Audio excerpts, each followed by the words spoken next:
Egunon eta eskerrik asko gaur ona hurbildu zareten guztioi bai zuzenean eta baita streaming bidez gure ekitaldi hau jarraitzen ari zareten guztioi. Lehenik eta behin gogoan hartu nahi nituzke hilabete hauetan Covidaren ondorioz hil diren milaka pertsona horiek eta gaixorik egon diren milaka pertsona horiek ere. Uste dut ezin ditugula ahaztu azken hilabeteetan gertatu direnak eta bat egin nahi nuke persona maiteak galdu dituzten, lagun maiteak galdu dituzten jende horrekin guztiarekin. Heriotzak berez sortzen duen minarekin batera, agur ezin esatearen mina batu baitzaie. Egun hauetan aukera izan da jende askorekin egoteko, eta erizain batek esan zidan unkitu ninduen gauza bat. Esan zidan guk, erizainok, medikuek, garbitzaileek gure lana egin dugu. Baina hortaz aparte jakin dezala mundu guztiak, maite izan ditugula gertuan izan ditugunok. Jakin dezatela gure maitasuna jaso dutela. Oso hunkigarria iruditu zitzaidan. Beraz, argi dagoena da jende horrek guztiak bere azala utzi duela, baina bere maitasuna ere utzi duela. Ezin dugu ahaztu gertatu dena, perspektiba ematen digulako etorkizunari begiratzeko eta hemendik aurrera hartu behar ditugun erabakiak hartzeko ere bai. Aipaturiko kalte horiek kalte zuzenak dira, baina badira beste zenbait kalte ere.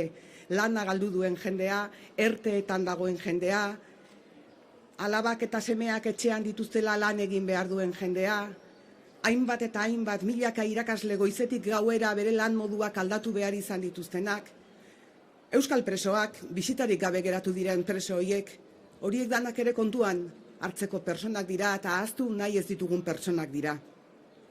Behin eta berriro errepikatu dugun bezala, eta nik behin eta berriro errepikatu dugun bezala, krisi hirukoitz baten aurrean gaude, eta krisi hirukoitz baten aurrean egongo gera denbora luzean ere. Osasun krisi bat alde batetik, beste alde batetik krisi ekonomiko larri bat, eta krisi psikosoziala deitu dio dana.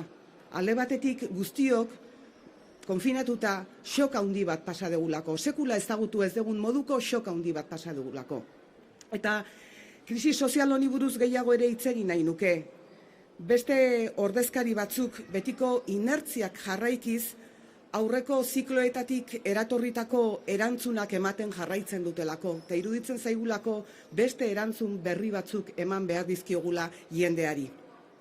Beldurra sartu zaigu, beldurra kutsatuak izateko, beldurra beste batzuk kutsatzeko, lana galtzeari beldurra, erakunde publikoetatik gure ongizatearen aurkako neurriak hartuko ote dituzten beldurra, ezagutzen genuen mundua desagertaraziko ote den beldurra, genituen erreferentziak, genituen aritzeko moduak galduko ote ditugun beldurra, naiz eta askotan jakin mundu hori ere etzela justuena, eta batzuk bazterrean zituela mundu horrek.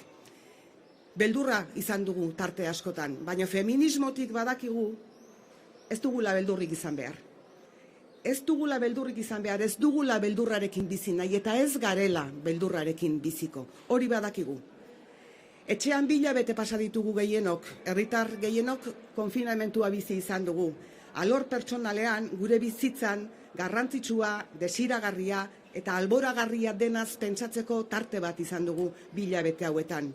Eta zintzoki uste dut aurrerantzean ere gure behar, desirak, osasunari, kontsumoari, ingurumenari edo harremanei dagozkionak hobeto hierarkizatzen jakingo dugula. Hobeto hierarkizatzen ikasi dugula tarte honetan guztian. Eta honetan guztian etengabe galdera bat sortzen zait. Etengabe galdera bat sortzen zaigu. Eta politikan zer? Politikan zer egin behar dugu? Eta politikatik zer egin behar dugu? Egun gertatzen ari dena larria da. Eta zentzu batean duela hamarkada bateko beste krisi harren ondorio gisara ere uler daiteke. Eredu bat dago krisian. Eta gertatu dira gauzak hori oso argitan utzi dutenak. Adibidez, Zaldibarko hondamendia. Eredu bat utzi du krisian.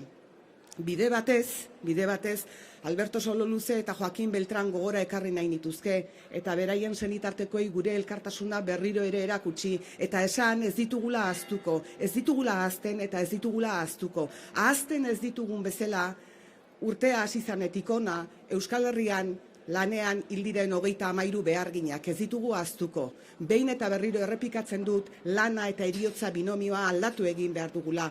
Horregatik ari gara etengabe errepikatzen enplegurako itun bat behar dugula. Ezin dugula enplegu prekarioarekin jarraitu. Enpleguak izan behar dugula bizitza proiektuak garatu ahal izateko bide bat. Errepikatzen ari naiz eta errepikatuko dut. Orain, osasun krisiari lehendak ere bazeto zen ekonomikoa, soziala eta ereduarena biderkatu zaizkie. Jendartean egoera are zailago bat ezarriz eta jendartea are eta egoera zailago batean kokatuz. Gaur bizi ditugun krisi hauek ondorio zibil, ekonomiko eta sozialak izango dituzte, baina oraindik ere neurtu ez ditzakegun ondorioak izango dituzte. Eta balio behar lukete edozein kasutan azken hamarkadetako irakaspenak, gutxienez azken hamarkadetako akatsak berriro ere ez errepikatzeko. Ezin ditugu berriro ere akatsoiek errepikatu. Denbora honetan pentsatzeko modua ez ezik gure emozioak ere aldatu dira, kezka gehiago ditugu, gehiago arduratzen gara hurbilean ditugun pertsonez, maite ditugun pertsonez, gure familiako pertsonez, behin eta berriro errepikatu dugu egun hauetan zaindu, eta bihotzez esan dugu, zaindu zaitezte, zaindu, behin eta berriro esan dugu, lehen esaten ez genduena, zaindu esan dugu. Eta berriro ere beraz, lehen egin dudan galdera bera, eta politikan zer? Politikan zer egin behar dugu, politikatik zer egin behar dugu. Osasun krisi honek ez ditu bakarrik erakunde publikoak eta hauen politikak auzitan jarri. Gure bizitzeko modu, erabakiak, pertsonalak eta politikoak birpentsatu beharra ere suposatzen du. Krisi honek suposatu du adibidez inguruaren zaintzaren inguruan hausnarketa bat egitea. Ikusi dugu gelditu garenean, munduak, lurrak, berpizkunde bat izan duela. Beraz horrek zer esana eta zer pentsatua eman behar digu. Azken astetan, erizain, mediku, zaintzaile, irakasle, garraiolari, apalbetetzaile, garbitzaile, horiek guztiak hartu dute euren ekimenez eta borondatez erakundeek erakutsi ez duten kemena. Eta beraiek bete dute, erakundeek bete ez duten utxunea. Eta horrek agerian uzten du adibidez zaintza. Lehen esaten nuen, zaindu gaitezen zenbat aldiz esan dugu. Zaintza ere agerian geratu da. Pertsonak eta gure bizitza erdigunean jarri behar direla argi eta garbi geratu zaigu. Eta auzi honen aldagai ekonomikoa aldatu egin behar dugula, korapilori askatu egin behar dugula.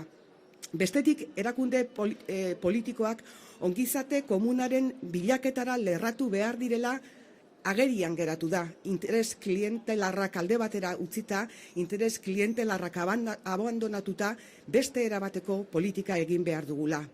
Guk Euskal Herria Bildun politika gehiengoaren hobekuntza gisa ulertzen dugu.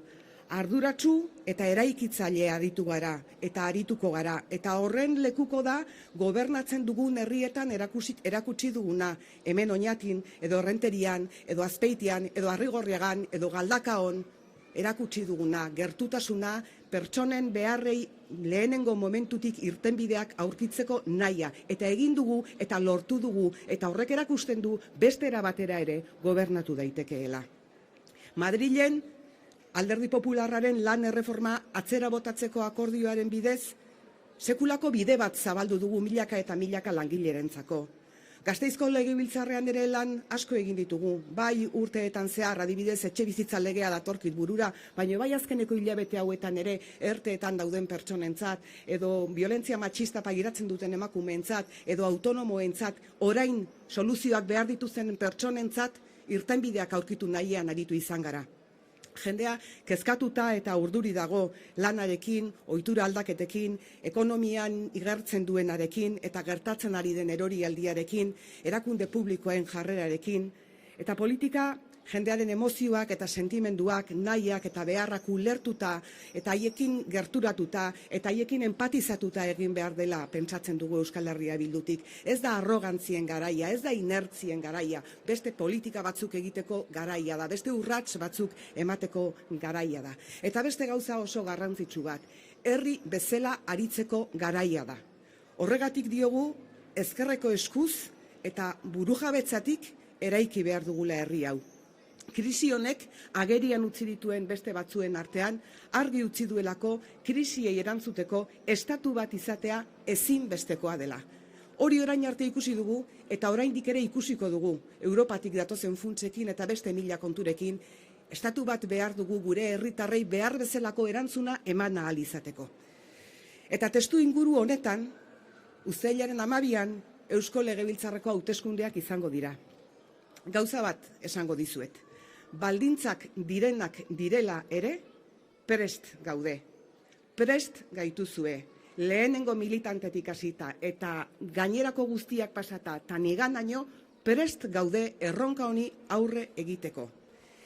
Ilusioz eta arduraz. Jakinda gero eta gehiago direla pertsonak oso argi daukatenak gauzak aldatu egin nahi dituztela, gauzak aldatu egin behar ditugula esaten dutenak. Estas elecciones se llevarán a cabo en un contexto de incertidumbre, incertidumbre sanitaria, incertidumbre económica e incertidumbre social. Y en tiempos de incertidumbre, Euskal Herria Bildu ofrecerá soluciones tangibles para mejorar la situación de la gente. Hauteskunde hauek herritarren bizia hobetzeko bide izan behar dute. Neurri zehatzak aurkitzeko bide izan behar dute. Baina niri dagokidanez nola egingo dugun ere garrantzitsua iruditzen zait. Zer egingo dugun eta nola egingo dugun. Herriak aipatu ditut, Oñati, Orereta, Azpeiti, herriak aipatu ditut lehen, eta esan dut nolako hurbiltasunez, nolako empatiaz, jendeari begiratuz nola egin dugun jendeak dituen behar errealak erantzuteko modua. Y sin embargo veo al lehendakari agotado, solo, esta semana prácticamente desaparecido, actuando con inercia, por inercia, sin capacidad autocrítica y tapando sus fallos con su característica actitud arrogante. Creo que este nuevo tiempo necesita de más mano izquierda con todas aquellas personas que tienen miedo o están preocupadas, que pueden perder el trabajo, que están enfadadas por el descontrol mostrado por el Departamento de Educación, que exigen una Osakidetza más fuerte. Creo, de verdad creo que se abre un nuevo tiempo con nuevos problemas, desde luego, pero desde luego con nuevas oportunidades. No deberíamos seguir apegados a políticas caducas o a inercias del pasado. Este nuevo tiempo necesitará de nuevos liderazgos, de nuevos consensos construidos entre todos y todas. Y en conclusión, creo que necesitamos, y nosotras reflexionamos mucho sobre esto porque vinimos hace muy poco tiempo a la política, necesitamos una nueva cultura política, necesitamos hacer las cosas de otra manera. No se nos puede olvidar siempre la gente, tenemos que tenerla presente en cada uno de los pasos que demos. Es importante, nuevos liderazgos, nuevos consensos para conversar, para escuchar, para apoyar, para tranquilizar, para empatizar, para impulsar, para reconstruir y, por supuesto, también para emocionar, para emocionarnos. Y nosotras y nosotros en Euskal Herria Bildu estamos preparadas para ello. Durante esta crisis, la mayoría de la ciudadanía ha actuado de manera ejemplar y por ello las instituciones de Araba, Vizcaya y Guipúzcoa deben estar a la altura y actuar con corresponsabilidad. Repito, las instituciones públicas, empezando por el Gobierno vasco, deben estar a la altura de las circunstancias y de los retos que se nos avecinan. Zentzu honetan Euskal Herria Bildutik esaten dugu, begirada bikoitza jartzen ari garela eskuartean daukagun krisi honen aurrean. Begirada bifokala nahi balin baduzue. Epe laburrera begiratu behar dugu, orain ditugun arazoak konpontzeko. Momentu honetan jendeak dituen arazo horiek guztiak konpontzeko. Zerbitzu publikoaren bazterketa eta gabezia guztiak berraztertu egin behar dira. Krisi ezberdinetan bizitzea egokituko zaigu datorren urteetan eta horren aurrean prest egon behar dugu. Ezin dugu jarraitu batzuen interesak bakarrik defenditzen, ekonomikoki interesak dituzten gutxi batzuen interesak bakarrik defenditzen. Ezin dugu patronalaren presiopean politika egiten jarraitu. Eta ezin ditu gauza asko ahaztu, ezin dugu ahaztu adibidez adineko zentroetan gertatu dena. Ezin zaigu ahaztu. Eta eredu hori aldatu beharra daukagu eta eredu hori aldatu behar dugu orain. Gure gurasoei, gure aitona monei merezi duten arreta eman behar digulako. hain zuzen ere herri hau beraiek eraiki dutelako, beraiek eraiki dute herri hau. Orain ezin ditugu bazterrean utzi. Epe laburreko begirada beraz, eta epe luzeko begirada ere bai. Epe luzeko begirada laburra, ertaina eta luzea hartuko duena. Hortzemuga bat eskaini behar diegu gazteei. Oso garrantzitsua da, gure seme-alabek biziko duten 3. krisia izango da hau. Asko prekarietatean, etxe bizitzarako aukerarik gabe daude. Askok ez dute prekarietatea baino ezagutu eta esan egiten digute. Ez dute prekarietatea baino ezagutu. Erakunde publikoak etorkizuna eskaintzeko eta bermatzeko obligazioa dute, eta ez gara kontratu hori betetzen ari, ez gara kontratu hori betetzen ari gazteekin. Eta honetan zer egingo du Euskal Herria Bilduk? Pues, lo decía antes, en tiempos de incertidumbre ofreceremos soluciones, ofrecemos seguridad y soluciones a la ciudadanía vasca. En tiempo de miedo, de preocupación, empatía y cercanía. En estos tiempos que llaman nueva normalidad o nueva realidad, las viejas recetas políticas han muerto, ya no valen. Tenemos que inventarnos, porque además las conocemos, porque en nuestros pueblos se han puesto en marcha otras formas de gobernar, otras formas más de gobernar que no dejen a nadie atrás. Ideia nagusi batekin amaitu nahiko nuke gaurkoa. Arratseko 8:00 egunero txalo egitera atera gara guztiok. Nik txalo bakoitza egiten nuen bakoitzean, oroitzen itzan txalo ez aparte, lan eskerga egiten ari ziren pertsona horiek guztiak medioak behar zituztela beraien lana ongi egiteko. Egin zezaten ahal zuten guztia, baina medioak behar zituztela, eduki ez zituzten medioak. Edozein kasutan txalo egitera atera gera balkoietara. Txalo egin dugu erizain, mediku, ikasle, irakasle, langile, apalbetetzaile, garbitzaile eta pandemia honetan beraien bizitza eskaini duten guztien alde txalo egin dugu. Eta uste dut txalo horiek zerbitzu publiko duin baten bilakatzeko urratsa eman behar dugula orain. Uztailaren 12an txaloak amaitu dira eta erabaki politikoak hartzeko garaia da orain.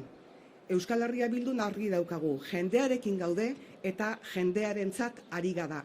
Eta hortan jarraituko dugu. Eta nik beti esaten dudan bezala, ezaztu. Gurea, askatasuna da. Mila esker guztioi.